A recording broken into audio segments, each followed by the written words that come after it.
Hello बच्चों, let's read the question. The question says, assertion, in Young's double slit experiment using white light, the central fringe is white. The violet colored fringe will be seen nearest to the central fringe. Reason statement, red colored fringe will be seen near the central fringe.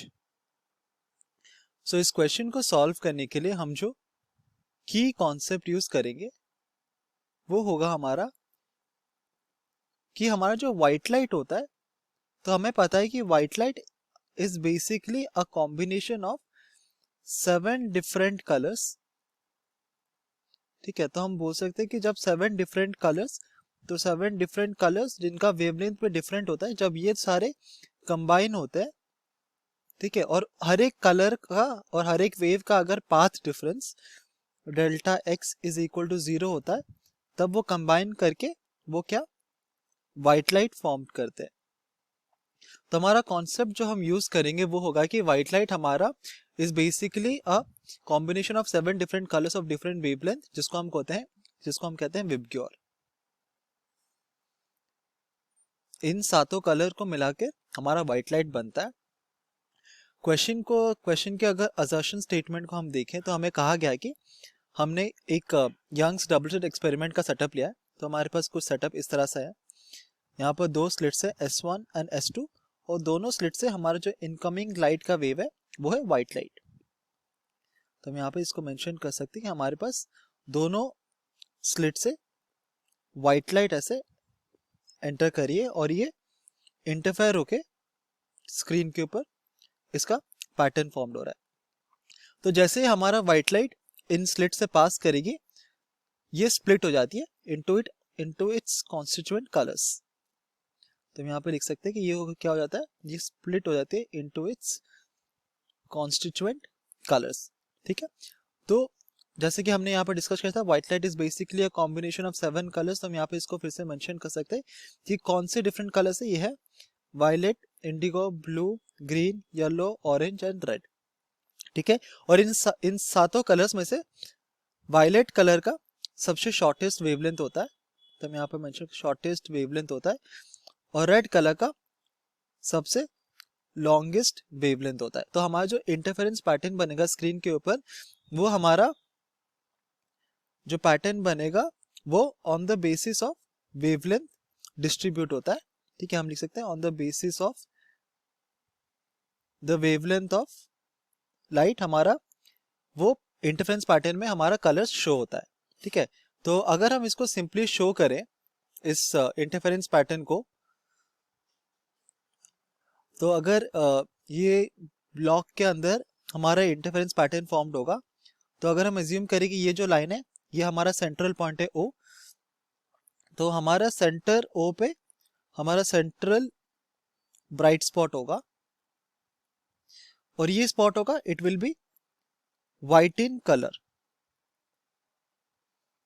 ठीक है, क्योंकि इस point O पे हमारे सातों के सातों जो डिफरेंट कलर्स है ऑफ डिफरेंट वेवलेंथ्स, ठीक है, वो सब कंबाइन करेंगे to form the white light at the central spot.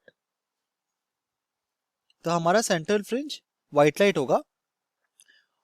और हमें पता है कि अगर हमारा एक सेंट्रल फ्रिंज है, तो सेंट्रल फ्रिंज को अगर हम एज एक सेंट्रल फ्रिंज के रिलेटिव अगर हम बात करें, तो अगर हमारे पास एक और फ्रिंज है, ठीक है, अगर हमारा सेंट्रल फ्रिंज है पॉइंट O पे, एंड हमारे पास एक और फ्रिंज है जो कि पॉइंट A पे है, तो इस फ्रिंज का distance from the central fringe, इसको हम बोलते हैं डेल्टा वाई, जो कि होता है हमारा लैटरल शिफ्ट. और हमें पता है कि जो लैटरल शिफ्ट होता है डेल्टा वाई, वो प्रोपोर्शनल होता है हमारे वेवलेंथ के ऊपर.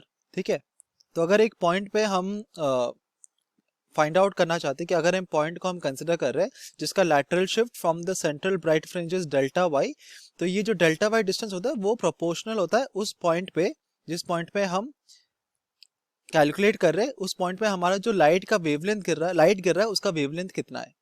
ठीक है, तो हम देख सकते हैं कि जो लैटरल शिफ्ट का वैल्यू है वो डायरेक्टली प्रोपोर्शनल है to the wavelength of light.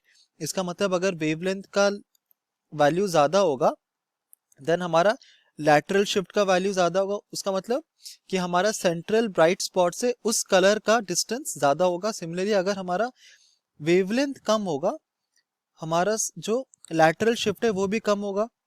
और हमें पता है कि व्हाइट लाइट में सबसे कम जो वेवलेंथ होता है वो होता है वायलेट कलर का, it has the shortest wavelength. तो अगर इसका वेवलेंथ का वैल्यू सबसे कम है, इसका मतलब इसका डेल्टा वाई को वैल्यू भी मिनिमम होगा। तो अगर हमारा डेल्टा वाई का वैल्यू मिनिमम है, इसका मतलब सेंट्रल ब्राइट स्पॉट से हमारा वायलेट कलर का डिस्टेंस मिनिमम होगा। और मिनिमम डिस्टेंस मतलब क्या, ये इसके जस्ट साइड में होगा, just the next colour just after the central bright spot is the minimum distance और the minimum spot. So we can say that हमारा अगर जो सेंट्रल फ्रिंज है अगर वो व्हाइट है, then the violet colour fringe will be seen nearest to the central fringe. तो अगर ये हमारा व्हाइट है, सेंट्रल व्हाइट फ्रिंज है, तो इसके आसपास के दोनों जो फ्रिंजेस होंगे they will be violet in colour because they have the minimum lateral shift. Similarly क्योंकि हमें पता है कि रेड कलर का वेवलेंथ जो होता है वो सबसे लॉन्गेस्ट होता है, तो हम बोल सकते हैं कि रेड कलर के लिए हमारा लैटरल शिफ्ट का वैल्यू मैक्सिमम होगा। मैक्सिमम होगा मतलब जो हमारा सबसे लास्ट दो फ्रिंजेस होंगे they will be red in colour. So हम देखते हैं कि हमारा असर्शन स्टेटमेंट सही है। और अगर रीजन स्टेटमेंट हम पढ़े तो रीजन स्टेटमेंट में हमें कहा गया है कि red coloured fringe will be scene near the central fringe.